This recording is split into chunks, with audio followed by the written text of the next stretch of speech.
Welcome to Novara Live. Just before we went live, I had a very worrying comment from our producer, Gary, who said, "Where are our viewers?" But hopefully some of you are watching. I'm Michael Walker. I'm joined by Helena, a.k.a. NoJustice MTG. It's the first time I've seen you, Helena, so Happy New Year. How was your break? It was very needed. Things have been going a mile a minute recently. So just getting some time to chill out and spend some time away from the politics was very much needed for me. So nice to get out of the news cycle. I absolutely did that. Read books, watched documentaries, but we are back in the news cycle. We are going to be talking you through today's big events. And on tonight's show, we do have a number of them to inform you about. Donald Trump has laid out his plans for the presidency, but he's also threatened to unleash hell on Gaza. And Piers Morgan has taken on Jordan Peterson. Well worth watching that. He really does inform him about what these loudmouth North Americans have been getting wrong about British politics over the past week or so. Stay tuned for all of that and more. And as ever, make sure to let us know your comments on YouTube, Super Chat, or you can tweet us on the hashtag Novara Live. Straight into our first story. The row over the government's refusal to hold a national inquiry into grooming gangs in England doesn't appear to be dying down, and now it's threatening to tank a completely different piece of Labour legislation aimed at protecting children from exploitation. The Children's Wellbeing in Schools Bill was introduced to Parliament in December and is being debated in the Commons today. This was Education Secretary Bridget Phillipson explaining what's in it. This bill puts forward bold new measures to keep children safe. A new legal obligation for safeguarding partners to work hand in hand with education, because it's often teachers who first see the signs of abuse and neglect.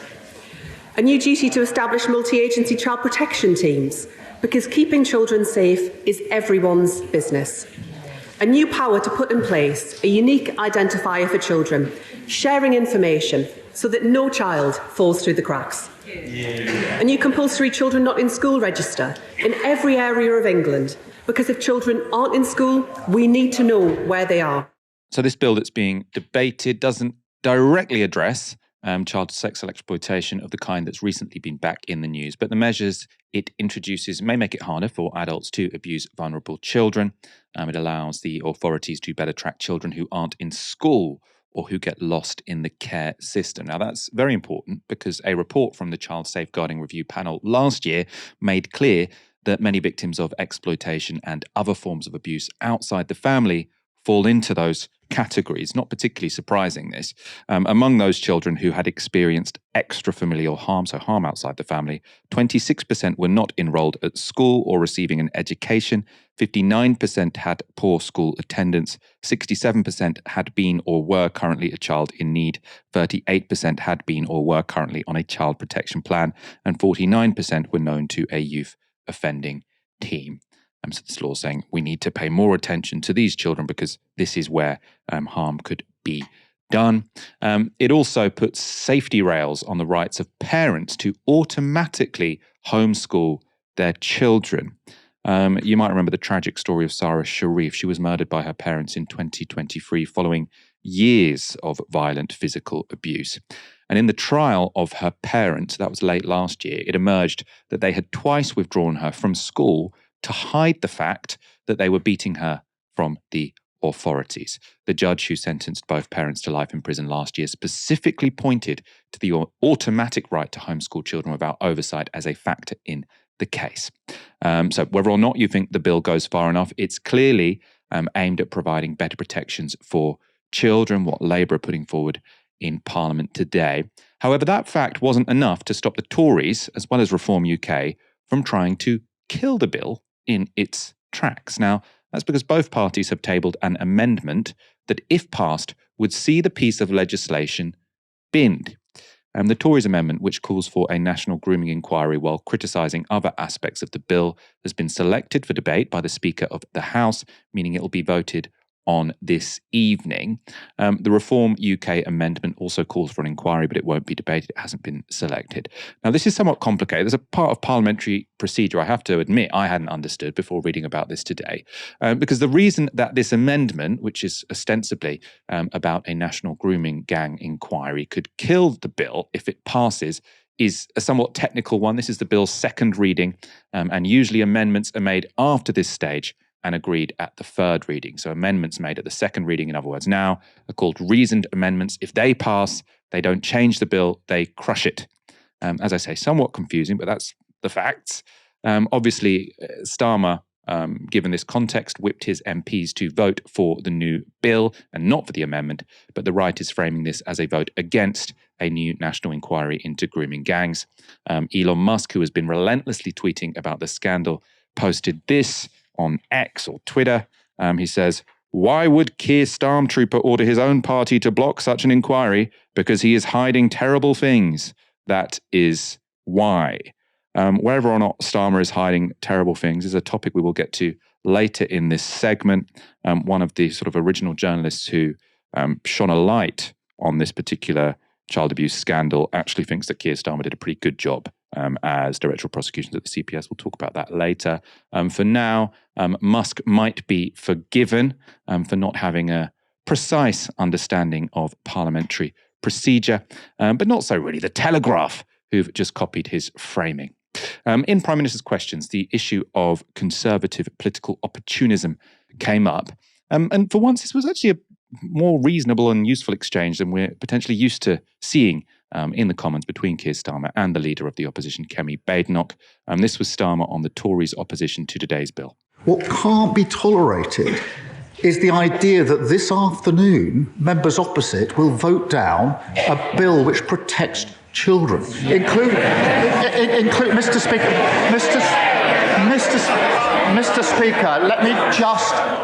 One of the provisions in the bill is to protect children vulnerable today who are out of school to prevent abusers ever taking those children out of school. I implore members opposite to defy the misleading leadership of the Leader of the Opposition and vote for a really important bill.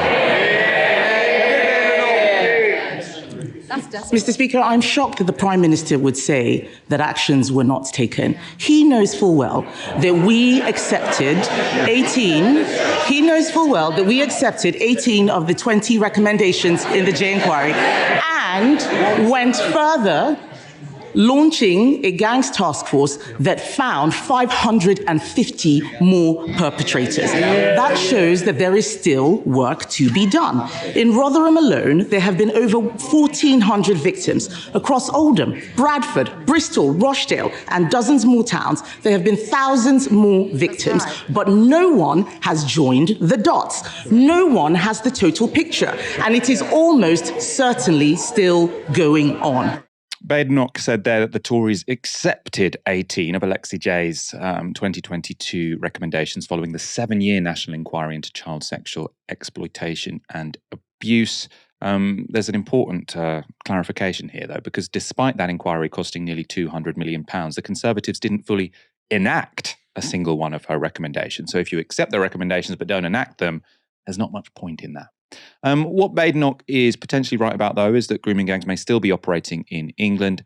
That may well be partly because none of those child protection recommendations were put in place when her party were in power.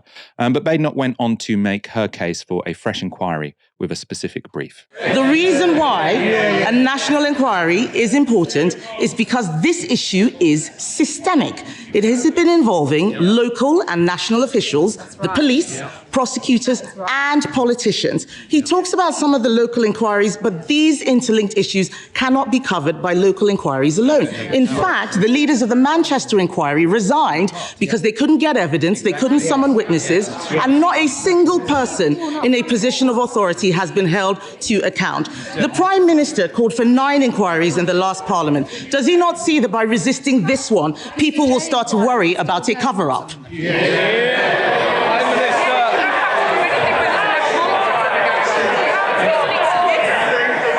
Mr. Speaker, this is an important issue, and we have to focus on the victims and survivors, and it isn't helpful. This sort of lies and misinformation and slinging of mud doesn't help them one bit. Mr. Speaker, she raised a question of a victim with me, and quite right to, and I accept that victims and survivors are in different places on this. those that I've spoken to are worried about the delay of a further inquiry. The last inquiry took 7 years. That would take us to 2031. Mr. Speaker, it is very possible to have shorter inquiries, especially if they are covering areas that have not been looked at yet. We don't need to repeat the work that has already been done. It's interesting they're saying areas that haven't been looked at yet, because obviously there were specific cases into child sexual abuse in Rotherham. There's been ones into child sexual abuse in Rochdale, many other parts of the country. They want a joined up one. The response is to say there was a joined up inquiry into child sexual exploitation and abuse, which was more general in its terms. And, as we've just said, they didn't implement the findings. You saw in the background there Jess Phillips sitting behind Keir Starmer. She's, of course, been the main focus of online anger over the past few days, as well as Starmer. And that's because as Safeguarding Minister, she was responsible for the decision to turn down Oldham Council's request for a nationally led inquiry into child sexual abuse in that town. Again, we should say the Tories also turned down that request. Here she is, though, in an interview with Sky's Beth Rigby. She's responding to fresh calls for a public inquiry into nationwide group child sexual abuse. What does that inquiry even look like? I am in no way against the full truth of everything that has ever happened, and also accountability for people who covered things up, which is one of the reasons that we are pushing on mandatory reporting, so that people can be sent to prison if they try and cover this stuff up. And look, I am in no way against whatever will make that happen. But where is the evidence that this flag waving, that these Johnny-come-latelys, because Elon Musk said something, where is the evidence when we had a national inquiry and still 2 years of their government, nothing changed? I am really, really, really angry. I am really, really angry because some of the people who are now claiming to be the virtuous flag bearers of these victims, well, I'm going to listen to the victims and I won't rule out anything. So that was Jess Phillips saying she won't rule out anything, right? So she seems to be saying maybe she is open to a national inquiry into this issue. Starmer's spokesperson today also appeared to indicate that the Prime Minister's position might be softening too. He said this: the Prime Minister's position is the same as Jess Phillips, which is we are open, of course, and will always listen to what victims want in this case. What we have heard from our engagement with victims and survivor groups is they want to see action. That is why we are focused on following up the recommendations of Professor Alexis Jay and taking the actions we need to deliver justice. Helena, this story continuing sort of to dominate politics in this country, in part because, it is a genuine, scandal that people are really outraged about. Not really a news story. This has been reported on for a long time, but it is always the case that sort of sometimes something happens that makes something sort of erupt into the cultural zeitgeist. What do you make about the debates as to whether or not there should be a nationwide or a public inquiry into nationwide group child sexual abuse?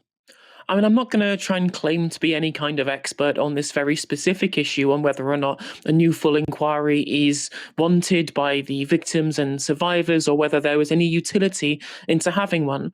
But what I will say, and this is a first for me coming on Novara Media, is I'm going to defend Starmer and Jess Phillips to the hilt on this one. I'm going to fully defend their position here. And I think it's right that as both of them have said, that we put victims and survivors first and we listen to their concerns first and foremost, as they are the ones who are important in this issue. Not Elon Musk, no, not people in the media. These people aren't important. The important are the victims and survivors and the potential future victims and survivors if we don't take hold of this issue now and grab it by the neck. And on the subject of grabbing this issue by the neck and taking important action, it is rank hypocrisy, the absolute temerity of any Conservative Party politician trying to harangue other people for failure to act on this issue, when, as you quite rightly put, in the 2 years since the conclusion of the J report, no implementation of fully enacting any of these recommendations has been put through, although they accept them, or what accepting is meaningless. What people actually want is material action on these issues. And when it comes to the Conservative government, their own Prime Minister, who, if polls are be believed, is the second most popular in terms of succeeding Keir Starmer as Prime Minister, in the form of Boris Johnson, described putting money into a new inquiry as quote-unquote spaffing money up the wall. So no Conservative Party politician is in any position to criticise anybody else in terms of failures for, indeed, the victims themselves by being 14 years in charge of the country whilst loads of these things were happening, and are the ones who are being politically opportunistic in taking Elon Musk as the kind of progenitor of this kind of new discussion around grooming gangs, as if somehow they are the ones who are the people to be doing the scrutiny, rather than the people who are having to clear up the mess of the last 14 years of Conservative government. Because not only did they fail in terms of enacting the recommendations of the J report, in terms of the broader conversation about violence against women and girls, this hasn't been taken seriously either. And again, something else they've had 14 years to fix and haven't done so. Plenty of reports for victims of violence against women and girls have concluded essentially that rape is de facto legal in this country. Has been basically decriminalized in reality. So I do not buy any of this opportunism, which is being done, again, for political reasons, cynically, in my mind, by lots of politicians on the right trying to blame the left as if the left is the one who's been in government for 14 years. And when Keir Starmer and Yvette Cooper have put victims at the centre of their political decisions on this, and have done more in their time in government so far to at least look into enacting what the J report recommended, whilst the Conservatives spend 2 years sitting on their hands. It beggars belief, quite frankly.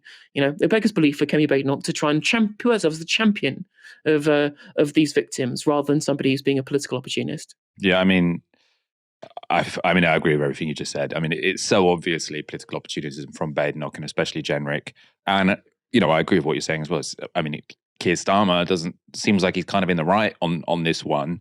And I want to show a clip which specifically relates to Keir Starmer, because lots of attacks from the likes of Elon Musk online have been directed at the current Prime Minister. They've been claiming he's implicated in a cover-up. Their argument, which sort of on the surface of it is reasonable, they say he was chief prosecutor when some of these children were failed, and so therefore he's to blame. However, it doesn't seem as simple as that. The man who in fact broke this story disagrees. Andrew Norfolk was the investigative journalist at the Times who brought the grooming gangs to national attention. He said this to the News Agents podcast this week. I went to meet him and Keir Starmer, and Keir Starmer wanted to talk about what he was realising was a CPS system that was designed not to lead to the CPS approving charges when police forces, if they did, submitted a file for consideration of prosecution, because the guidelines that they had in place at the time, for example, said the girl, the victim, should be giving a consistent account of what happened. These kids, often out of their head on drugs and alcohol because that's what they were being fed, gave a very inconsistent account. They couldn't remember what was happening to them. And the second aspect was that the victim would never return to the alleged abuser. Now, these kids in the early days were often so naive. They were seeing these, initially it was often a boy a few years older before they were then passed on to older men. They thought they were their boyfriends. They thought they were in love. He often did return to the abuser 1, 2, 3 times before they realised, eventually too late, that their lives were being broken and shredded.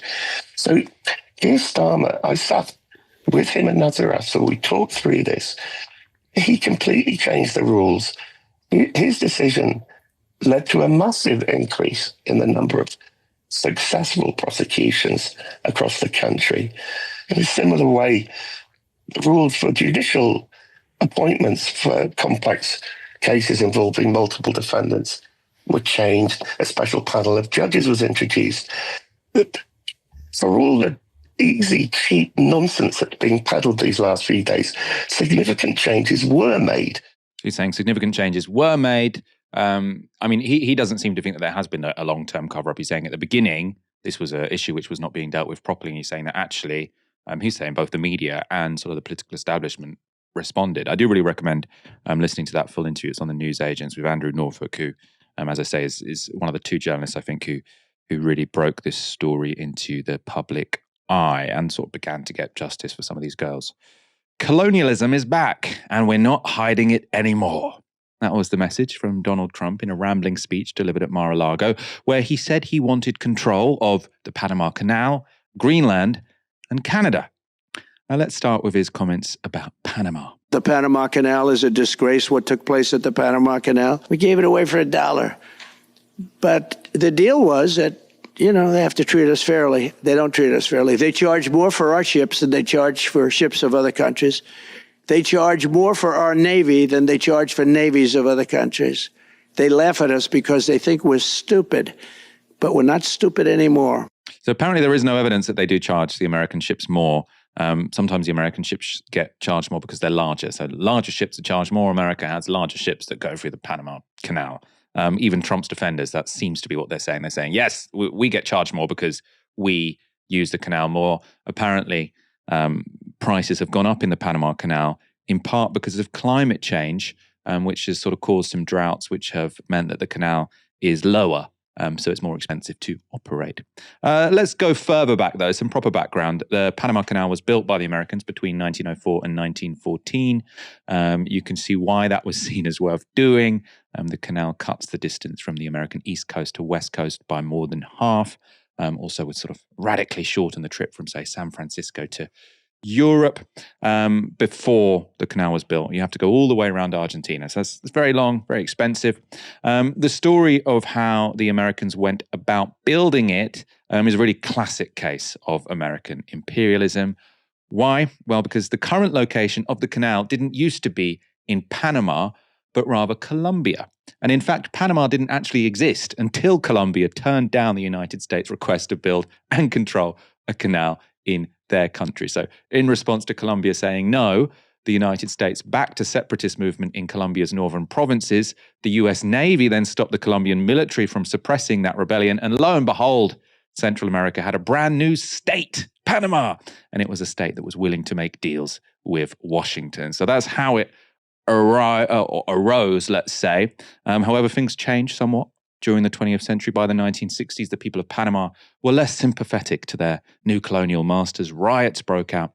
And in 1977, then President Carter signed an agreement which promised the USA would relinquish control of the canal by the year 2000. That's why the Americans don't control it anymore. Trump, of course, wants it back.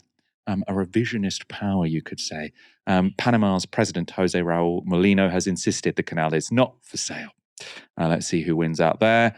Let's turn to Trump on Greenland. Well, we need Greenland for national security purposes. I've been told that for a long time, long before I even ran. I mean, people have been talking about it for a long time. You have approximately 45,000 people there. People really don't even know if Denmark has any legal right to it. But if they do, they should give it up because we need it for national security. That's for the free world. I'm talking about protecting the free world.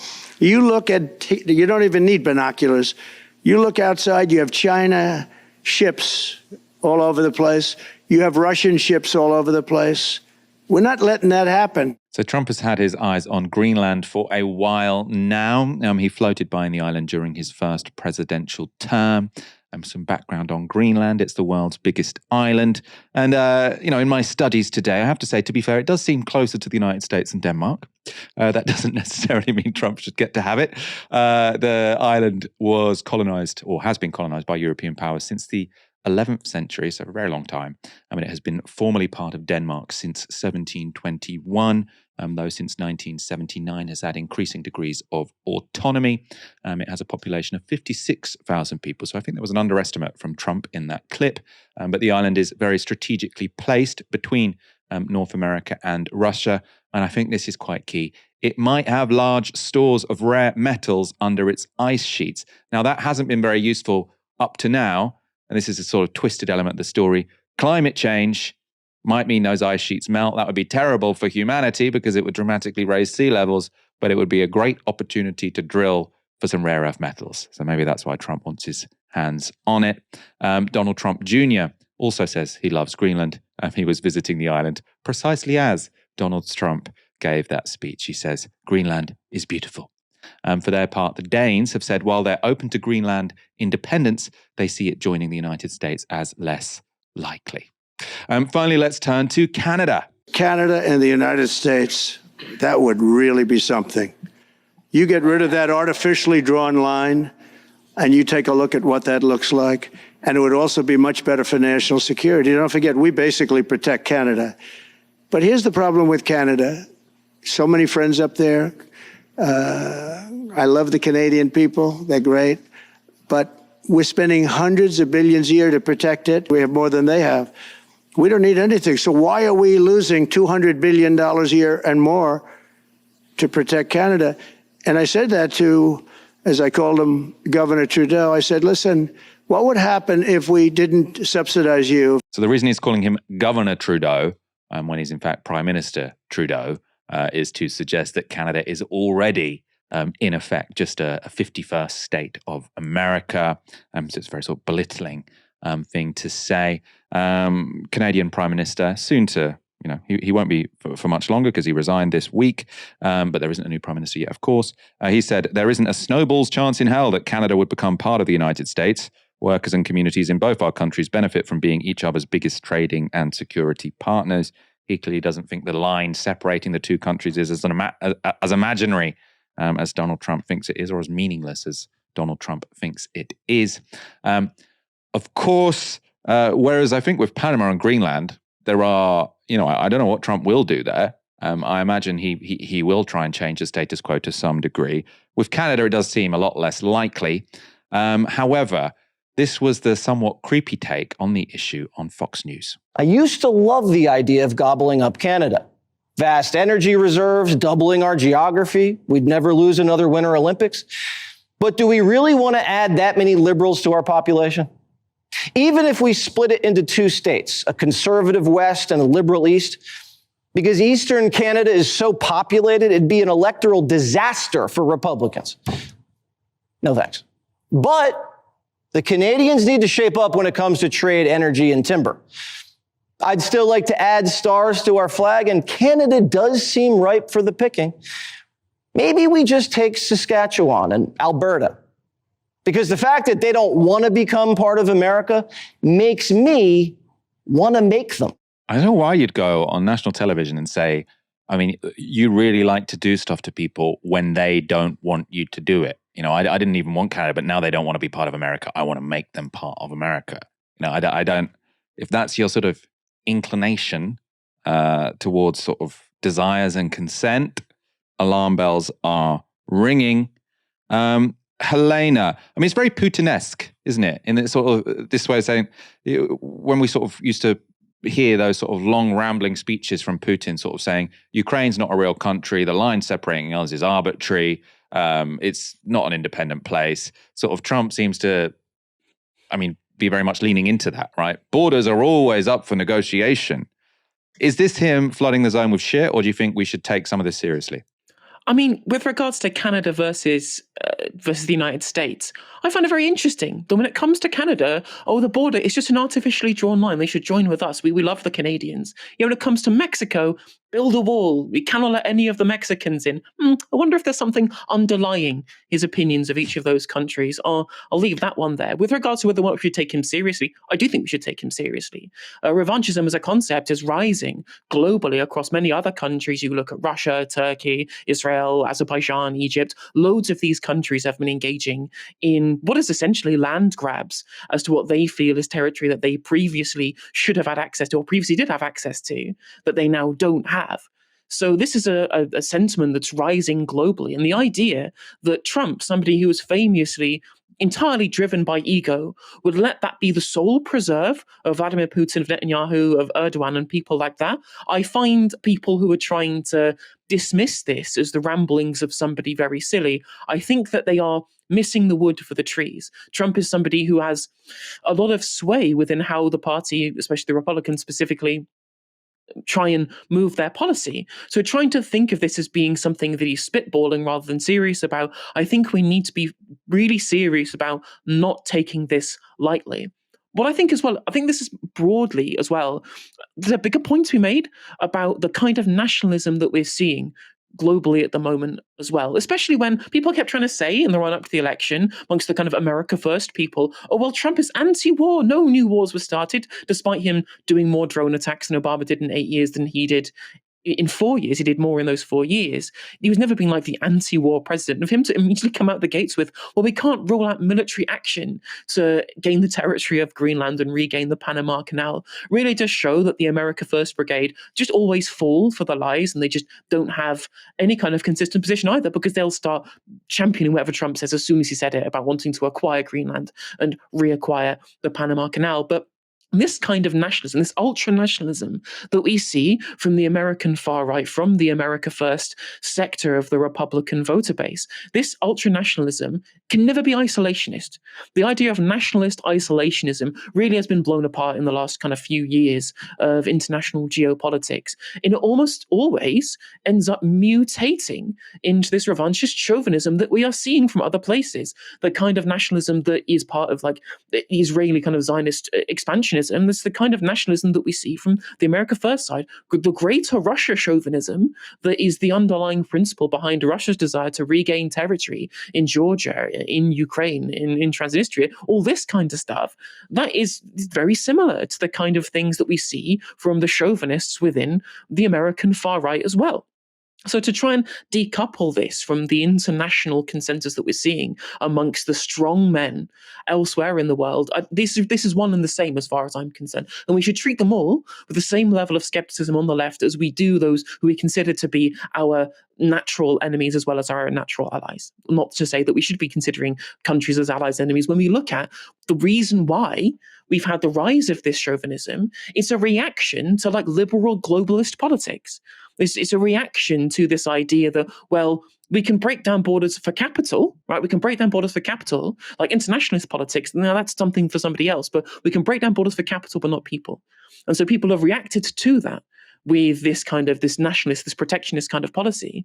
What's the response to this? The response is to have leftist internationalist politics, put people before the movement of capital, which will obviously oppose this kind of imperialism. It will oppose nationalism, but it will also oppose the kind of politics that led to the rise of nationalism that we are seeing in 2025 and beyond. And one last thing. I will find it quite funny that the liberals who have ignored this kind of politics on the rise for a very, very long time will immediately decry Trump's kind of new imperialism that he's talking about. Isn't it terrible? All this land he wants to acquire, all of this meddling in other countries' businesses. Do you think these same liberals were being just as skeptical when people within the Democratic Party were doing these things covertly in other countries? Were they just as skeptical when the National Endowment for Democracy was trying to do the same kind of thing covertly through funding rather than doing it out in the open through like military imperialism? I don't think they were. So I find it quite rich for liberals to be kind of condemning Trump's rhetoric now when they were completely oblivious to this kind of stuff happening covertly in America's past. We're going to talk about what he said about Gaza in our next segment. Before we finish this segment, let's look at another clip of that speech, somewhat more lighthearted one this, because while Trump may have America's human neighbors feeling nervous, renewed American colonialism in North America could set to benefit another species of mammal. They're dangerous. You see what's happening up in the Massachusetts area with the whales, where they had 2 whales wash ashore in, I think, a 17-year period. And now they had 14 this season. The windmills are driving the whales crazy. Now, apparently there is some truth to that, that windmills are... Well, I mean, I think we don't know precisely why the whales sort of came to the shore of Massachusetts, as he said there. And apparently the biggest threat to whales is still fishing with big nets, which sort of catch them within them, or sort of like, human detritus, sort of, I suppose, the plastics and all that kind of stuff that gets in the way of the whales. But apparently offshore wind farms can interrupt the migratory patterns of whales. So I'm sure there is a way through this where we continue our green industrial revolution and build lots of offshore wind. But let's also think of the whales. I'm not sure Donald Trump is going to be the ally they really need. But always look on the bright side, I suppose. US President Joe Biden will be leaving office in under 2 weeks, and a large part of his legacy will be the almost unlimited financial, military, and political support he lent to Israel's genocide in Gaza. Now, some had hoped that an incoming Donald Trump presidency would end that support in favor of American isolationism. I don't know why they would have expected that, to be honest. But the future president has indicated he has a different plan. Standing next to his envoy to the Middle East, Steve Witkoff, Trump issued a threat. If they're not back by the time I get into office, all hell will break out in the Middle East. Can you elaborate? And it will not be good for Hamas, and it will not be good, frankly, for anyone. All hell will break out. I don't have to say anymore, but that's what it is. And they should have given them back a long time. They should have never taken them. There should have never been the attack of October 7th. People forget that. But he's talking about the hostages there. If they don't return the hostages, all hell will break loose. And that's not the first time Trump has used that phrase, all hell will break loose. He used a similar wording less than a month after he won last year's presidential election. It's a strange and potentially disruptive intervention to make when ceasefire negotiations between Israel and Hamas are underway in Qatar. And Biden, of course, is desperate to get some kind of deal before he leaves office. And earlier this week, Hamas agreed to the release of 34 hostages in exchange for a prisoner release from Israel, as well as troops withdrawals from parts of Gaza. That deal hasn't been confirmed by Israel. I don't really take any of these stories about ceasefire negotiations particularly seriously anymore. It's a bit Groundhog Day, isn't it? The more striking thing, though, that Trump said there, or the more striking way in which it conflicts with reality, is that Gaza already is hell. No.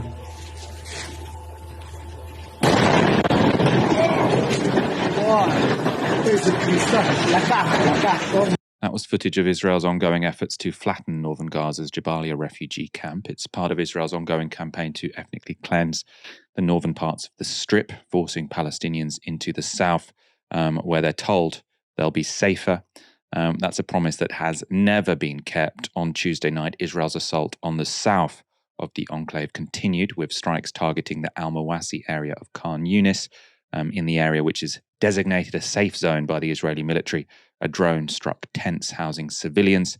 And according to health officials, 7 Palestinian civilians were killed, including 5 children. One witness reports that they saw a health worker carrying the body parts of a child in a box to the hospital. That was just one strike that took place on Tuesday. According to health officials, a total of nearly 49 Palestinians were killed across the Strip overnight, so in the last 24 hours.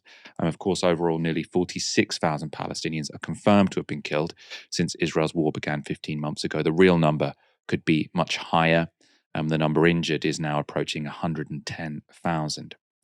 And while Trump is threatening Gaza with hell, Israel appears to be busily carving up the Strip. According to researchers Hugh Lovett and Mohammed Shahada at the European Council on Foreign Relations, Israel is carrying out a so-called 5 fingers strategy to the fragmentation of Gaza. This map shows the 4 current and developing Israeli-controlled corridors in Gaza. Those are the 4 lines passing roughly east to west along the length of the Strip. According to Lovett and Shahada, the aim is to fragment Gaza into small, isolated and overcrowded enclaves. And then the researchers say this: these corridors require the large-scale demolition of Palestinian homes, mass displacement, and the construction of new Israeli infrastructure, including water, sewage, and electricity networks, and widening roads to potentially serve future Israeli settlements, according to an investigation by Israel's Haaretz newspaper.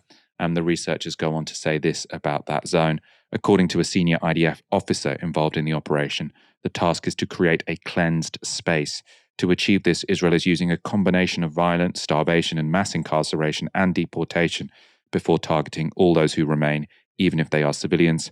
As Moshe Yaalon, another former Netanyahu defense minister, has warned, the path we are being dragged down is one of occupation, annexation, and ethnic cleansing. This assessment has been echoed by Human Rights Watch.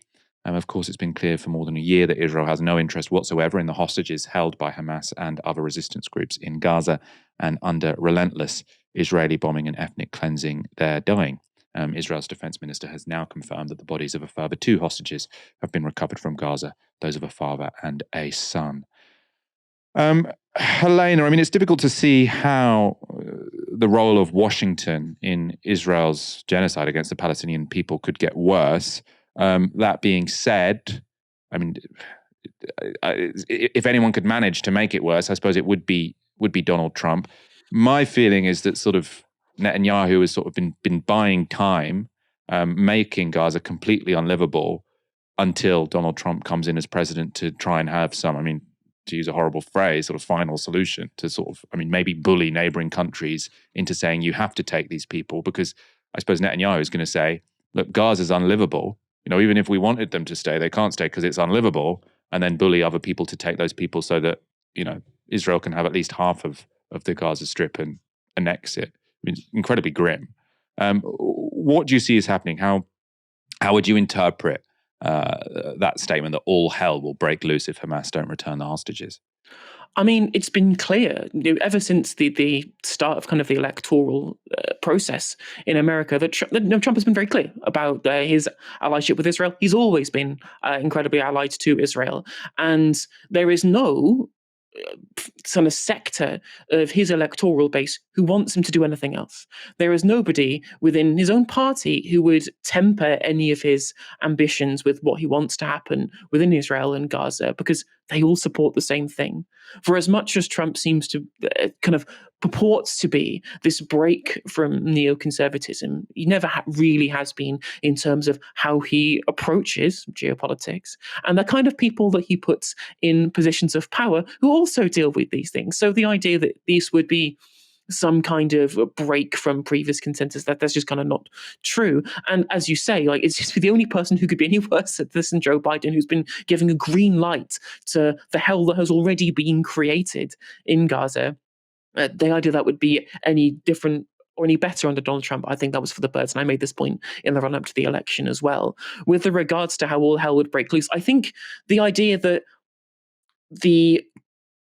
Trump's plan would be to try and essentially railroad other countries into taking Gazan refugees, to essentially give Israel the green light to start a full annexation plan. I think I definitely agree with your argument there. If there's one person, if we see from everything we've just discussed, from his desire to be using both American military and economic strength to try and strong harm his own allies into ceding territory, for example, the idea that he wouldn't employ those same kind of tactics, the same kind of power that he's happy to throw around internally, externally as well, to people who are on the periphery of the American kind of empire at this point, to countries who we would want to see in taking Gazan refugees, to give Israel the space to start its annexation campaign, having ethnically cleansed loads of parts of northern Gaza.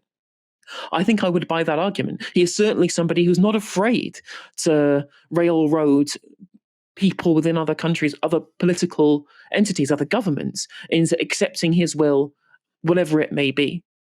He's even happy to break international agreements when he feels like it's necessary for his own political ends. The idea that he would temper those desires because of any reason as for international diplomacy or, heaven forfend, the lives of Gazans or the rights of the Palestinians. I don't see any argument against that your claims are correct there. So we shall see how this goes moving forward. And it's just heartbreaking to see. It's absolutely heartbreaking to know that any small amount of pushback that may have only been done kind of performatively by the Biden administration, because they were clear. We'd seen all of the internal documentation up to this point showing that there was essentially no pushback against what Israel wanted to do. The internal members of the American State Department under Biden, they went to the press. They said things such as, well, we don't actually have any kind of plan. We just let Israel do what it wants to do. And rather than just being a passive enabler of what Israel have been doing in Gaza under the Biden administration, we now have an active and direct complicit government that wants to further enable them and wants to enact further policy that advances their cause even more so than they are doing at the moment. And it's difficult to see how much further this can go when we know that any deal towards ending the conflict has always been collapsed from the Israeli side. There's been plenty of Hamas approaches towards some kind of ceasefire deal. And we know now that these been shot down by Netanyahu. So it's difficult to have hope as to seeing something positive coming out of any of this. And I mean, I do think actually it does relate, as you say, sort of to our previous conversation about Trump talking about, you know, Panama, Greenland, and Canada. Obviously, this is far more serious because he's not actually going to invade Canada, right? I mean, Panama and Greenland, I don't think he's going to invade them, but he does seem to have colonial pretensions. But I mean, an analysis of Israel that I always find very persuasive is that this is a project which began in the wrong century for them, right? There are many states, and you often hear this from sort of Zionists, they say, well, you did settler colonialism, why can't we do settler colonialism and sort of kick people off their land so that we can have this country in a place we want? They say, they point to the Australians, say, you did this. They point to the Americans, say, you did this. And they're right? But norms have changed, right? Thank God they've changed. And you can't just sort of proudly do settler colonialism and kick people off land because you want it anymore. And, while Biden has very much enabled the genocide of the Palestinian people, Israel still couldn't just outright say, we're going to do what you did in the 1600s. Whereas Donald Trump seems to be saying, I kind of liked what we did in the 16 and 17 and 1800s, right? It seems as if this liberal norm that settler colonialism isn't something we're fine with anymore. Because the Americans will always try and pretend it's something else. They say the reason one, we've asked them to move out of the West Bank anyway, and they're just not listening to us. Or the reason they're in the West Bank is for security reasons. They'll always have to dress it up as something that it's not. Whereas Donald Trump will, his philosophy seems to be, they're stronger, they can take the land, so why shouldn't they take the land? Right? It seems like their project can be made much more explicit. Now, some people might say, okay, finally, with the mask off, that means that resistance to this is going to be easier. I'm not so sure, frankly. Which means we're in a very depressing situation. Britain has this year, unfortunately, become the focus of a number of very right-wing North Americans this year who are tweeting about us obsessively.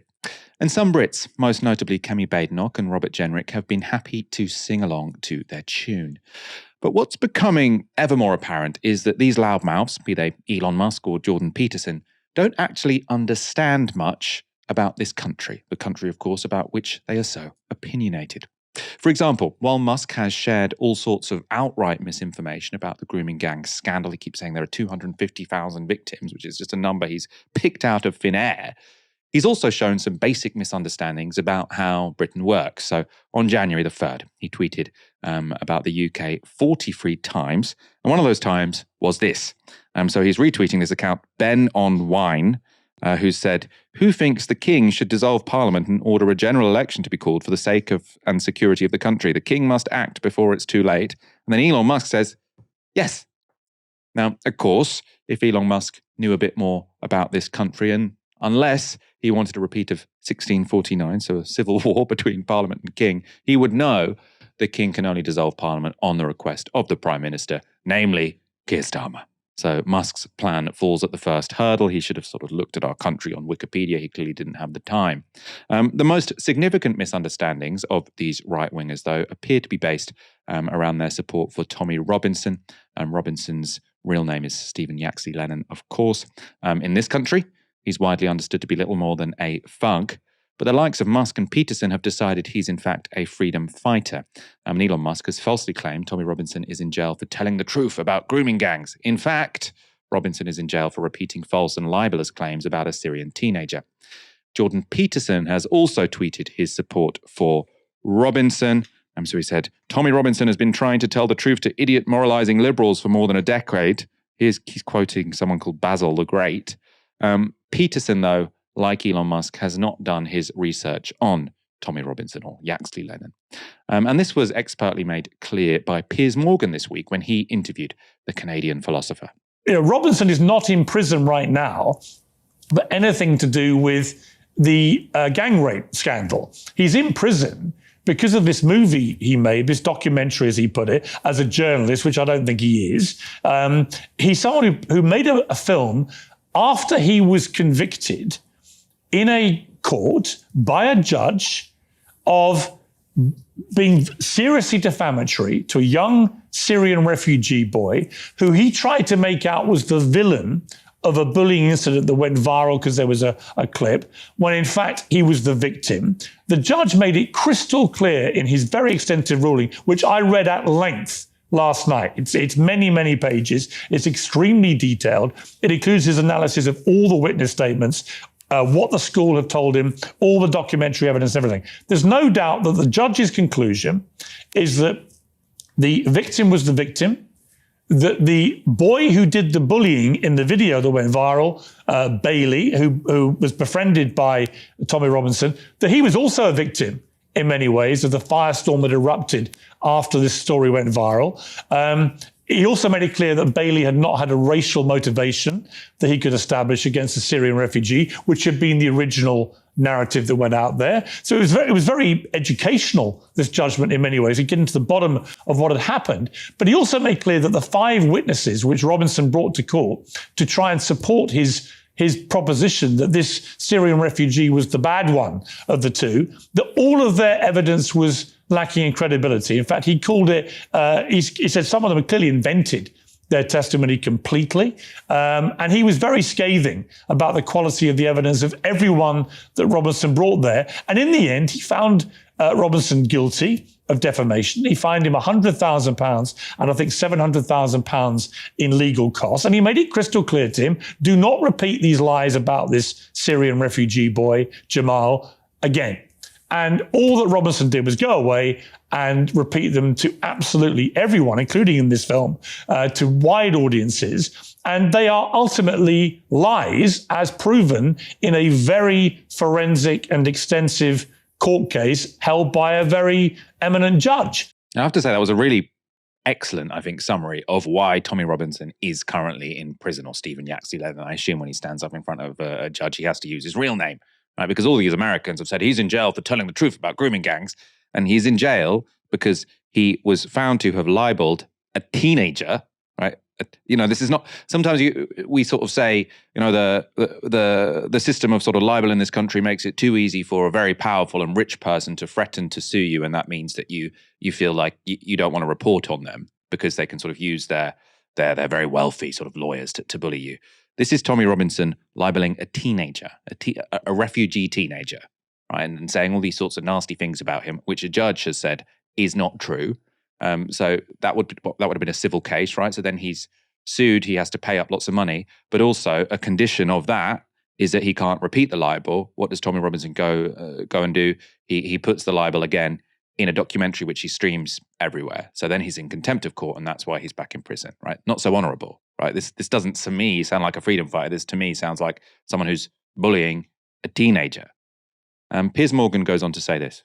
My problem with Robinson is that he's trying to portray himself as this great martyr who's been, had lawfare put against him by the British establishment to silence him, when in fact it was his refusal to be silenced and to repeat lies about this young Syrian refugee boy, which is why he's in prison. Secondly, my problem with him, Jordan, if I'm honest, is I don't know how many Americans or people in America who've been following this, because I see all the stuff on social media, they just don't seem to understand that Robinson's criminal record is highly extensive and very unpleasant.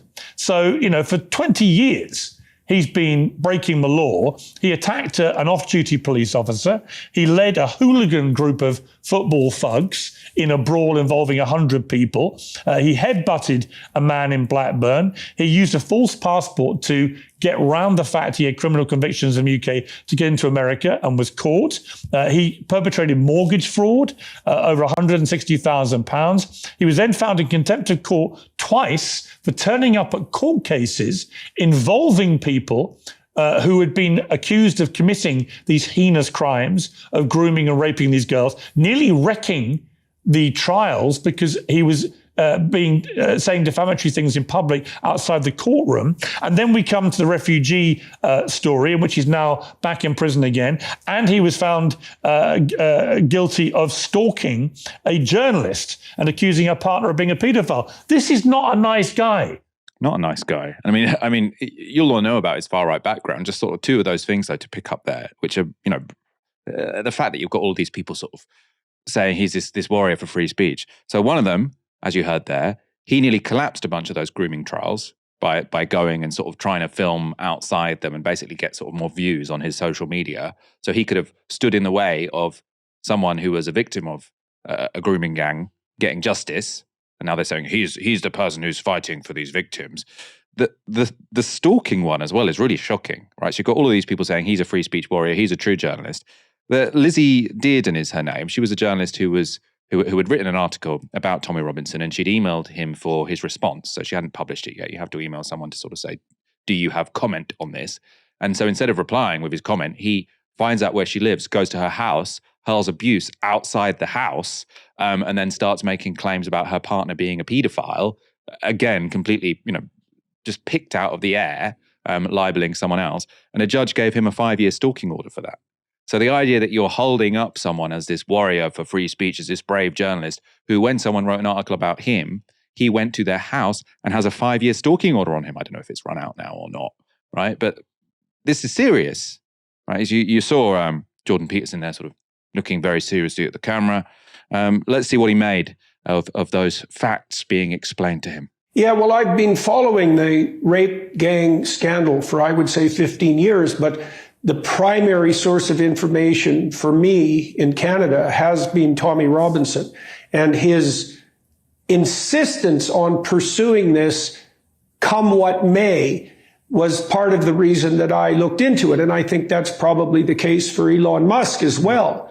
And it's an open question how much of a monster you have to be to shrug off all the accusations and the reputation savaging and to put and the threats to your own existence and to your family's existence to sally forth regardless and bring these issues to public attention, over a decade, let's say. And, it might be wonderful for us to presume that the person who does that would also be of unimpeachable ethical character on all dimensions simultaneously. But we've seen the silence of people with unimpeachable characters in the face of this onslaught, and it doesn't bode well for them. So how can you be saying, so he's been saying there's been this big cover up, everyone's been trying to hide this, but all of his information comes from Tommy Robinson, right? Someone who's goes in and out of jail for all sorts of terrible things, right? Has he not looked at the reporting by Andrew Norfolk, which was in the Times? We're not always particularly sort of complimentary about the Times, but he did do a lot of dogged reporting on this. He hasn't seen all the BBC documentaries about it, right? The Panorama documentaries about it. This is a story which, if you have been following it for 15 years, as he said, you could have found a lot of sources with a lot of interesting things to say. There have been numerous inquiries into this case. And he's sort of posing as this expert, this truth teller. And he's saying, well, I know you're telling me all these things about Tommy Robinson, but I mean, I only really know about this from looking at Tommy Robinson's Twitter. I think he also interviewed Tommy Robinson, right? That's not an excuse for defending Tommy Robinson. That is a absolute, I suppose, what's the opposite of vindication? I mean, it's the condemnation of your ability to speak on this issue, right? If you were getting your information from Tommy Robinson and then claiming to be some kind of expert on this, you are not any kind of expert. You're a complete idiot who's been dragged along following a thug, a criminal, someone who is the opposite of a journalist because he stalks journalists when they dare to report on him. Helena, what did you make of that? I have to say, I think Piers Morgan sort of explained who Tommy Robinson is to a high-profile American very effectively there. I agree. Very little time for me for Piers Morgan, but I think his dressing down of Tommy Robinson's character to somebody who has been kind of blindly following Tommy Robinson's narrative on a lot of these things, it was incredibly erudite.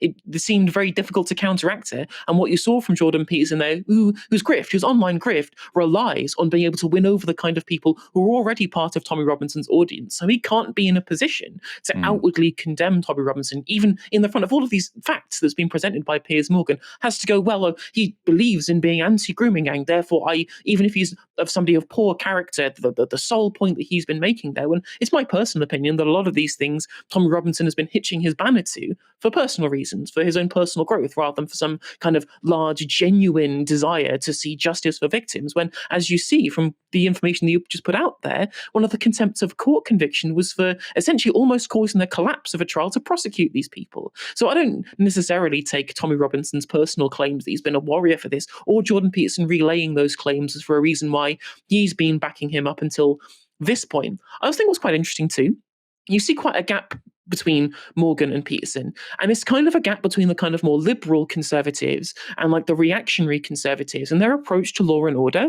When you're a liberal conservative, whether or not somebody agrees with your points, whether you agree with their principles overall, you fundamentally believe in the the immutable power of the law, right? You believe in the, if somebody breaks it, you see they should be brought to justice and you should not be associating with them and you should condemn them fully, and that you can't be seen to associate with them because there is a principle that's being broken here. Whereas when you're a reactionary conservative, law is a tool. But the law is a tool with which it should be used to protect the in-group and bind the out-group. And that's how that should work. And so when you look at the difference between the two of them, it's clear that Jordan Peterson will put those things aside when it's someone he perceives to be a part of his in-group that Piers Morgan won't do. And this particular distinction has a really important electoral consequence, right? We're seeing the right wing, the radical right in this country being represented by Reform UK. We have also seen Nigel Farage, Richard Tice be engaging in the same kind of condemnation of Tommy Robinson in the face of support from Elon Musk, essentially for electoral reasons, because all of these reactionary types are toxic to the kind of liberal conservatives that Piers Morgan represents, who are far more easy to win over to the electoral cause of Reform UK than any of the people who would be supportive of Tommy Robinson. And even then, even if you fully rebuke Tommy Robinson and the kind of him personally and the kind of politics he represents, and try and go for the more kind of moderate angle on these kind of things, a lot of these Tommy Robinson supporters, they're still going to vote for Reform UK anyway. So there is, if you're going to be trying to take a principled stance on this, there is absolutely no reason at all to be trying to ally yourself with Tommy Robinson and his supporters. Yeah, well, I mean, I think that's in part why it does seem like, you have to, if there were an American version of Tommy Robinson, would Elon Musk still be support? I mean, maybe. That's what I mean is, have they misunderstood what Tommy Robinson means to British people, or do they understand what Tommy Robinson means to British people and want to align themselves with him anyway? I mean, it's I suppose an open question, probably a little bit of both, right? I think people like Peterson and Musk. Well, I think people like Peterson and Musk are true believers, right? I think that whilst you look at, I think Farage and people like that, definitely Morgan, are far more principled in the stances they take, even if I fully disagree. People like Peterson and Musk, I think they are true believers in the kind of politics that Tommy Robinson represents, especially Elon, who's kind of radicalized himself on Twitter. And it's essentially the same as Jordan Peterson, whose Twitter ramblings have been increasingly incoherent over time. I don't think these are people who have reasonable concerns. I don't think these are people who have bothered to try and find a position they think is palatable to people. I think they are true believers who've been entirely caught up in what has essentially been a gigantic kind of campaign of misinformation that they themselves have believed in. And once you've gotten yourself that far down the rabbit hole, you've just seen Jordan Peterson's reaction, which is to go, well, I don't know about the things that you're saying there, Piers, but this is a person whose character isn't relevant when he looks for the real issues that he cares about. Like, Jordan Peterson couldn't be bothered or to self-criticize himself enough to be able to change his position on this one, even when presented with the facts. Because, I mean, his logic is, however bad this guy is, he's the only person who's been reporting on this, and it's just not true, right? Not true. And obviously his reporting on this is going to be, I mean, I haven't read or watched any of it, but I wouldn't trust it as, I would, well, I mean, I assume it's all, horrible and lots of fabrications and using it just to spread hate. Helena, thank you so much for joining me this evening. We're going to wrap up. Absolute pleasure. Some really important stories for us to cover today. Yeah, and a nice variation of stories as well. I mean, Trump's presidency is going to be interesting, isn't it? We're not going to be short of things to talk about. Let's wrap up. Thanks everyone for watching this evening. Come back tomorrow for another show from 6 p.m. For now, you've been watching Novara Media. Good night.